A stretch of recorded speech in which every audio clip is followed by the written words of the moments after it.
Eu sempre falo aqui no canal que a bolsa de valores ela é feita de uma expectativa e da concretização ou não desta expectativa no mercado, e isso acaba sendo refletido nos seus preços.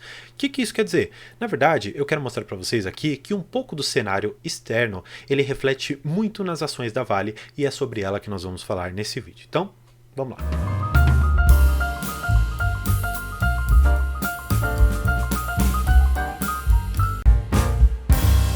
Bem, eu tenho diversos vídeos aqui no canal em que eu sempre comento um pouco da Vale, um pouco da Semin, um pouco da Petrobras, empresas muito relacionadas a commodities. E especialmente sobre a Vale, que eu vou comentar hoje e que também tem de uma certa maneira uma correlação com a Semin, você vai perceber o porquê que as ações vêm caindo tanto nesses últimos tempos. Bem, primeiro você tem que entender quem que basicamente dita o preço da commodity que tem por detrás da Vale, que é exatamente a China.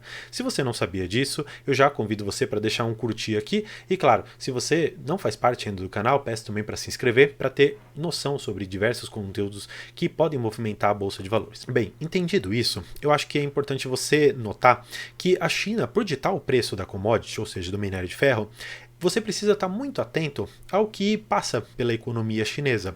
E sobre esse tema, eu vou trazer vocês exatamente aqui para a tela, para que a gente consiga entender um pouco do que aconteceu e eu já vou te dar a notícia aqui na cara. Bem, o minério de ferro fechou com uma queda bem pequena. Na verdade, nos últimos tempos, não está tendo uma movimentação muito bruta ali no próprio valor do minério, que continua aqui em 112 dólares e 47 centavos a tonelada. Mas o que aconteceu?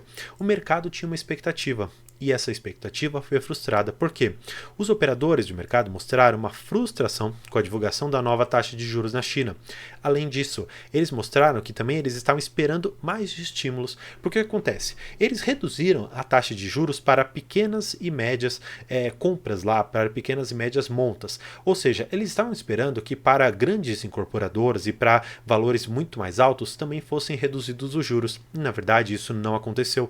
E como não houve estímulos que foram jogados ali na economia chinesa, você não tem, portanto, motivos para a questão de siderurgia, a questão que vai trabalhar o minério de ferro, operar com mais força. E, consequentemente, isso fez com que os preços da Vale e de outras tantas siderúrgicas que nós temos aqui no Brasil e que, de uma certa maneira, também pegam um pouco do minério ali da própria Vale ou também da Semin, tivessem uma queda muito grande. Se você for pegar exatamente o próprio gráfico aqui do minério de ferro, nós vamos perceber, como eu comentei com vocês, que não houve nesses últimos tempos uma variação tão grande.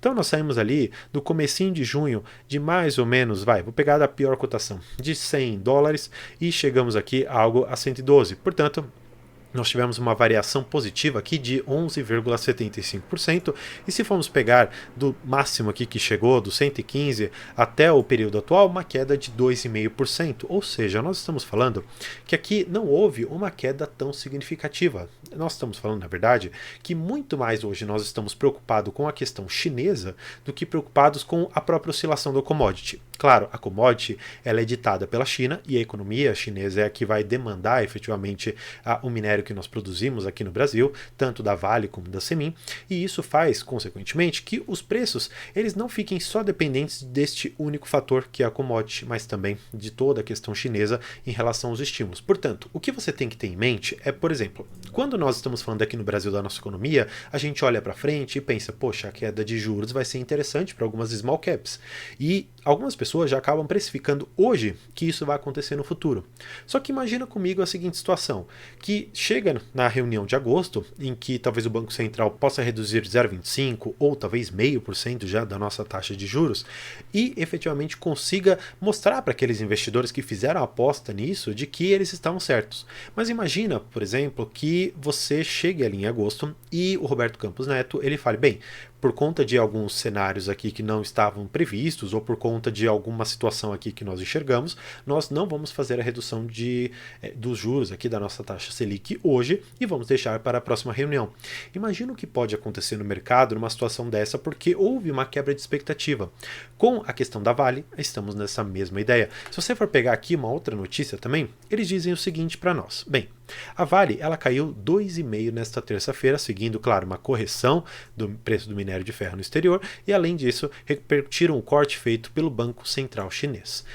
Aqui é importante você notar, mais uma vez, que uma outra reportagem nos disse tudo aquilo que eu comentei com vocês. Primeiro, a questão da commodity, não só isso, a questão relacionada à própria China. Então, se você tem em mente esses dois fatores, que eles são extremamente importantes para ditar para onde que vai a Vale, talvez seja o momento de você ou sair da companhia, se você acha que a situação não vai melhorar, ou talvez seja um momento de você aportar mais ainda na empresa e conseguir talvez no médio e longo prazo conseguir uma quantidade boa de papéis dessa empresa para que você ou consiga dividendos ou consiga uma valorização. Essas molezas estão aí. Hoje as duas molezas principais é Petrobras e Vale do Rio Doce. Como é que você pode falar que a Petrobras está barata ou que a Vale está barata? Primeiro, uma das coisas é comparar com as outras congêneres que fazem a mesma coisa que ela e que são cotadas nos Estados Unidos ou nas outras bolsas europeias, ou o que seja. A Petrobras e a Vale têm desconto de 40% a 50% das firmas estrangeiras. E a Petrobras e a Vale são o dobro da qualidade das duas estrangeiras. São as melhores do mundo nas suas especialidades. O que eu quero mostrar para vocês aqui é um pouco do gráfico da própria Vale. Se você enxergar aqui toda essa cotação de, enfim, alguns anos aqui, você vai perceber que ela está no movimento. Claro, eu não sou analista gráfico, não quero pretender sê-lo, mas eu quero mostrar para vocês algo que é interessante para mim. Ela bateu basicamente aqui, esses pontos que eu acho muito importantes aqui para você. Ela está fazendo esse movimento de que ela vai para cima, aqui e aqui, e ela sempre faz um outro movimento de consolidação.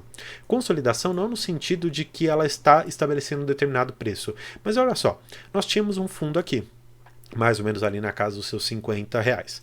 Depois, um outro fundo mais ou menos na casa dos seus 62, 63.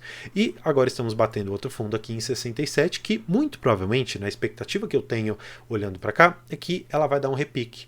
Claro, eu não tenho a pretensão, como eu comentei, de analisar uma questão gráfica. No entanto, olhando para essa circunstância toda, de que nós estamos praticamente lateralizados com a Vale, por conta, claro, de uma questão do minério que está sofrendo um pouco nesses últimos períodos e também pela economia chinesa, talvez seja o momento de você se posicionar nessa empresa, talvez através de opções, comprando ali, talvez uma put a um valor um pouquinho mais baixo, ou se você já tiver ali as ações, vender uma call mais para frente para que você consiga efetivamente traduzir isso em valor nesse presente momento. E claro, eu fico aqui sempre à disposição no canal para que a gente converse sobre a Vale, converse também sobre a Semin e todas as outras empresas e fundos imobiliários que vocês tiverem interesse. Então, mais uma vez, peço inscrição, deixar o seu curtir e por hoje é isso. Muito obrigado e tchau!